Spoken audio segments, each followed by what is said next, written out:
날씨 참 좋네. 아, 어디 여행 가고 싶지만 일해야지, 일. 응? 엄마. 이제 출근하려고. 왜? 어젯밤에 꿈자리가 안 좋았다고? 운전? 아유, 걱정하지 마라. 항상 천천히 조심히 운전하고 있다. 엄마도 식사 잘 챙겨 드시고. 늦겠다. 빨리 출근하자. 저런 날엔 더 조심해야죠. 네.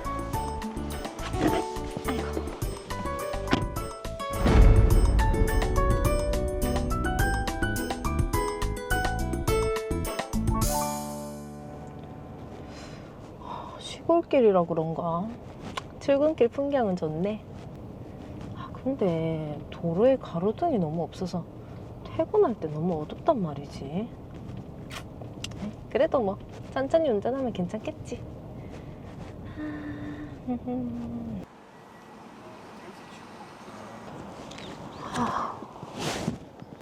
오늘 새로운 책 들어와서 정리한다고 너무 늦어버렸네. 더 어두워지기 전에 얼른 퇴근하자.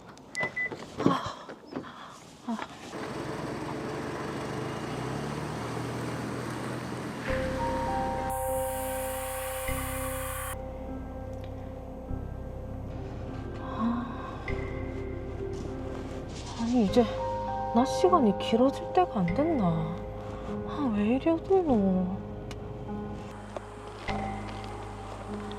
아이고, 순자 할망구랑 이야기한다고 너무 늦었네. 아유, 깜깜해라.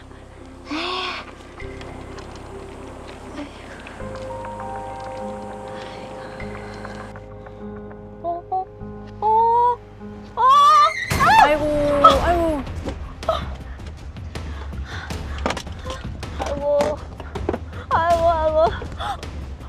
할머니 괜찮으세요? 제가 빨리 119 부를게요.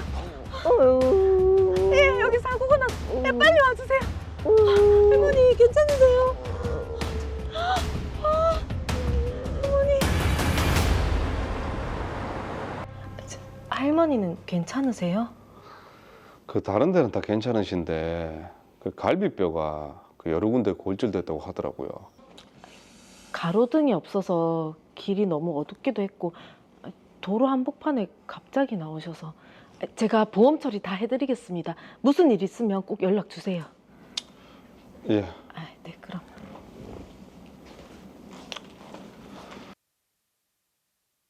경찰서입니다. 네, 무슨 일로? 20일 전에 교통사고 나셨죠? 교통사고 피해자가 사망하셨습니다. 예. 그래서 조사받으러 출석하셔야 됩니다. 네? 할머님이 사망하셨다고요? 네. 네네. 네, 알겠습니다. 이게 무슨 일이고?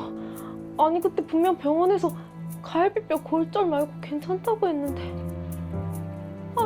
경찰 조사라니. 어떡해요, 너.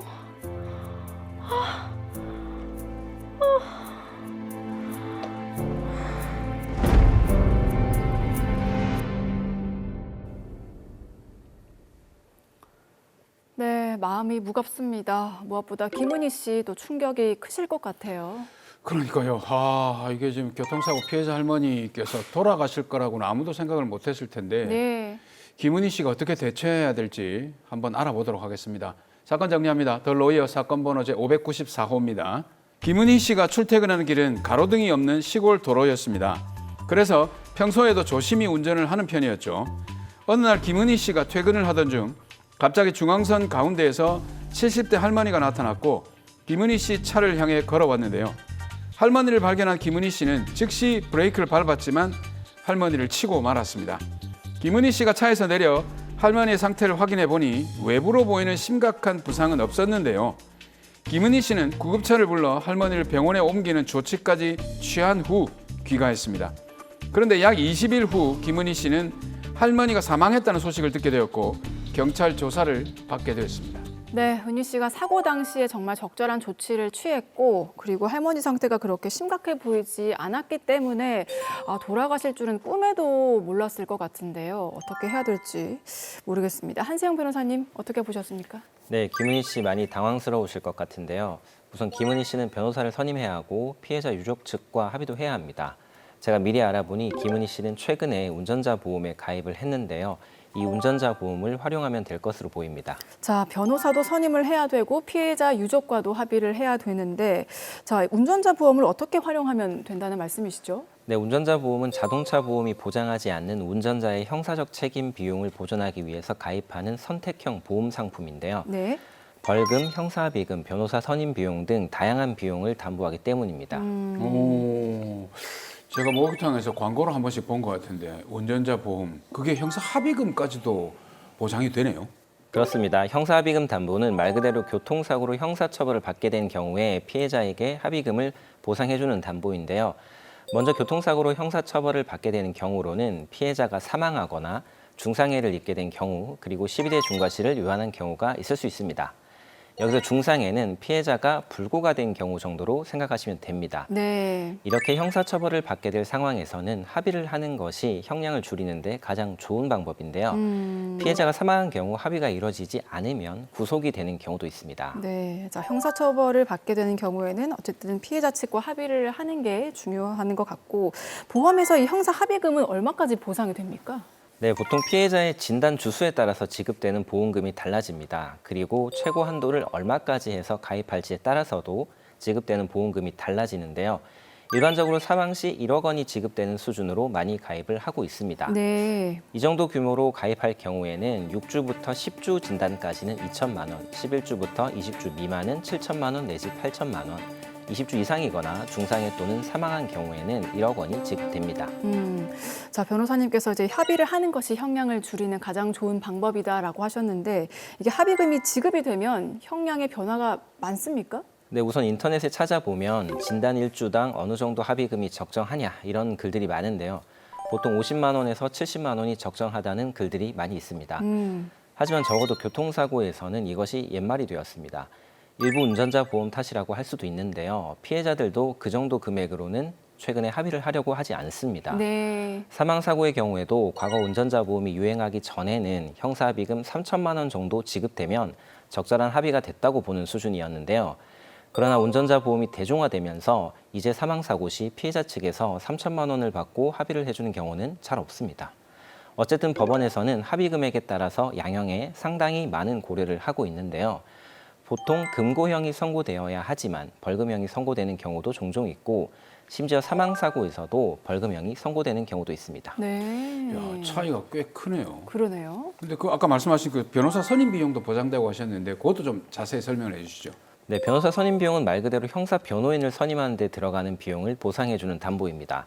과거에는 수사와 재판 과정 중에서 재판 과정 시 변호사를 선임하는 경우에 대해서만 이 담보로 보상을 받을 수 있었는데 최근에 판매되는 상품은 경찰 조사 단계에서부터 변호사 선임 비용을 지급해 줍니다.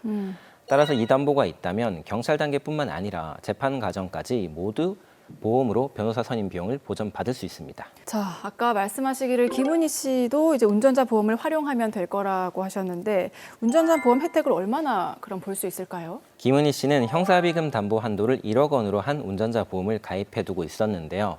피해자가 최초에는 갈비뼈 골절이었기 때문에 진단 주수가 5주밖에 되지 않았습니다. 네. 그런데 하필 김은희 씨가 가입한 보험은 진단 주수가 6주 이상인 경우부터 합의금이 지급되는 구조였습니다. 참고로 요즘은 6주 미만 진단에 대해서 별도의 특약을 만들어뒀기 때문에 함께 대부분 가입하는 추세인데요. 자비로 합의금을 마련해야 하나 고민하던 상황에서 피해자가 사망을 했고 김은희 씨는 운전자 보험을 통해서 피해자 유족 측에게 1억 원을 주고 합의를 할 수 있게 됐습니다. 자, 결론적으로 1억 원을 주고 합의를 할 수 있게 되었고 그렇다면은 변호사 선임 비용은 어떻습니까? 경찰 단계에서부터 변호사 선임비를 받을 수 있는 상품이었는데요. 제가 사건을 의뢰받고 내용을 살펴보니 김은희 씨가 과연 사고를 회피할 수 있었을까라는 의문이 들었습니다. 아, 네. 그래서 김은희 씨는 피해자 유족 측과 합의를 마친 상태였지만 무죄를 주장하기로 변소 방향을 결정했습니다. 아니 근데 합의를 했다는 건 죄를 좀 인정하는 그런 분위기인데 합의하고 무죄 주장 이게 가능합니까? 네, 사실 그렇게 해도 별 문제가 없습니다. 오히려 가해자와 변호인의 입장에서는 일단 합의서를 받아두어서 나중에 유죄가 인정된다고 하더라도 실형, 그러니까 바로 감옥에 갈 가능성이 낮아지기 때문에 조금은 편안하고 과감하게 무죄 주장을 할 수 있는 측면도 있습니다. 자, 그렇다면 김은희 씨는 어떤 이유로 무죄를 주장할 수 있습니까? 네, 김은희 씨에 대해서 교통사고 범죄가 인정되려면 김은희 씨에게 운전상 과실, 즉 운전상 주의의무 위반이 인정되어야 합니다. 그런데 대법원은 운전자에게 무단횡단을 하는 보행자가 나타날 경우를 미리 예상해서 급정차를 할 수 있도록 대비하면서 운전할 주의 의무는 없다고 하고 있습니다. 네. 조금 더 구체적으로 말씀드리면 무단횡단하거나 도로에 앉아있는 피해자를 충격해서 사고를 발생시킨 경우에 그 피해자를 발견하는 즉시 제동 조치를 취했다면 피해자와 충돌하지 않고 정차할 수 있었다라는 어떤 특별한 사정이 인정되지 않는 이상 처벌할 수 없다는 겁니다. 네. 자, 그러면 무단 횡단으로 인한 사고에 대해서는 전부 처벌이 안 되는 거 아닙니까? 네, 그렇지 않습니다. 방금 말씀드린 것처럼 피해자를 발견하고 즉시 제동 조치를 취했다면 피해자를 충돌하지 않을 수도 있었다라는 사정이 입증되면 처벌을 받게 됩니다. 그래서 우리가 조명이 환하고 도로가 잘 정비되어 있는 도심지에서 발생한 사고의 경우에는 무단횡단 사고 또는 도로에 앉아있는 사고라고 하더라도 처벌되는 경우가 더 많다고 볼 수 있습니다. 근데 이 드라마 사례를 보면 시골길이라 좀 어둡다 이런 내용도 나오고 했거든요. 네네. 김은희 씨 같은 경우는 어떻게 될까요? 네, 우선 사고가 난 도로는 가로등이 전혀 없는 시골 도로라서 매우 어두웠습니다.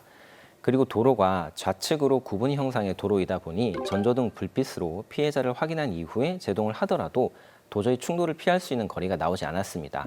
실제로 영상을 분석해보니 전조등 조명빛 안으로 피해자가 식별된 이후부터 충돌까지 1초도 걸리지 않았습니다. 네. 또 피해자가 중앙선을 넘어와서 김은희 씨가 운전하던 차량을 마주보고 걸어오고 있었는데요. 일반 운전자 입장에서는 진행하는 차량을 마주보고 걷는 사람이 있을 수도 있다고 예상하기는 도저히 어려웠던 점도 있었습니다. 예. 그리고 김은희 씨는 시속 40km 정도로 서행하면서 제한 속도도 지키고 있었습니다. 맞습니다. 피해자가 사망한 건 정말 안타까운 일이긴 한데 그렇죠. 김은희 씨 입장에서는 억울한 면도 있으실 것 같아요. 어떻게 법원에서 무죄 판단을 받을 수 있을까요? 네, 교통사고 처리 특례법 위반죄를 인정하려면 김은희 씨에게 운전 업무상의 과실이 인정되어야 하는데요. 김은희 씨에게 운전 업무상 주의의무 위반이 있었다는 점이 합리적인 의심이 없을 정도로 증명되었다고 보기 어려워서 무죄로 판단할 것으로 예상됩니다. 네. 자, 법원에서 무죄 판결을 받지만 어쨌든 김은희 씨는 참 마음이 무거우실 것 같습니다. 마지막으로 의뢰인 김은희 씨께도 한마디 더 해주시죠. 김은희 씨 사고로 피해자가 사망하게 되어서 본인도 아마 힘든 시간을 보내고 계실 겁니다. 그러나 다행히도 운전자 보험으로 합의를 잘 마쳤고 사고 경위를 살펴보면 충분히 무죄를 선고받을 수 있는 사안이니까 힘내시기 바랍니다.